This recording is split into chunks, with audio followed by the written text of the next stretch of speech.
পাগল দল ভরে আছে রাস্তাঘাটে। হ্যাঁ, welcome back guys, welcome back to my channel Souvik on the way. যেমনটা তোমরা দেখতে পাচ্ছ, আমি তোমাদেরকে অনেকবার এটা দেখিয়েছি, তাই বলছি। এটা আমি নেপালগঞ্জ রোডে উঠে গেছি, ঠিক আছে। আজকে স্যাটারডে, আজকে 14 মার্চ স্যাটারডে। এখন বাজে ঘড়িতে 11:40। আমি যখন রুম থেকে বেরিয়েছিলাম তখন 11:26। এখন আমি প্রায় নেপালগঞ্জের কাছে চলে এসেছি। কালকে পেট্রোল ভরিয়েছি, আর পেট্রোল ভরাতে লাগবে না, নাহলে আমার এখান থেকে পেট্রোলটা ভরাতাম। উই আর এট নেপালগঞ্জ। এখন বাজে 11:50।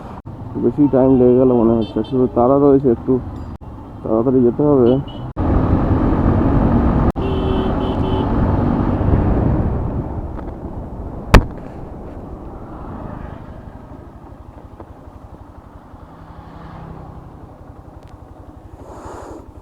সিরিয়াসলি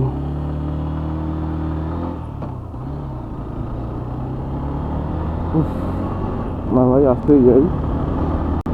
পাগল দল ভরে আছে রাস্তাঘাটে। জুলপিয়া থেকে বেরোচ্ছি, 11:54 বাজে। জুলপিয়া থেকেই বেরোচ্ছি। মাঝখানে যা হয়ে গেছিলো, সিরিয়াসলি এই রাস্তাটা ইমিডিয়েট চওড়া হওয়া দরকার। কত বড় বড় ট্রাক ফাকও ঢুকছে এখন করে, টোটালি সাইড দেওয়ার জায়গাই থাকে না। চল ভাই চল, আমাকে সাইডটা দে, আমি বেরোই, আমার তাড়া আছে।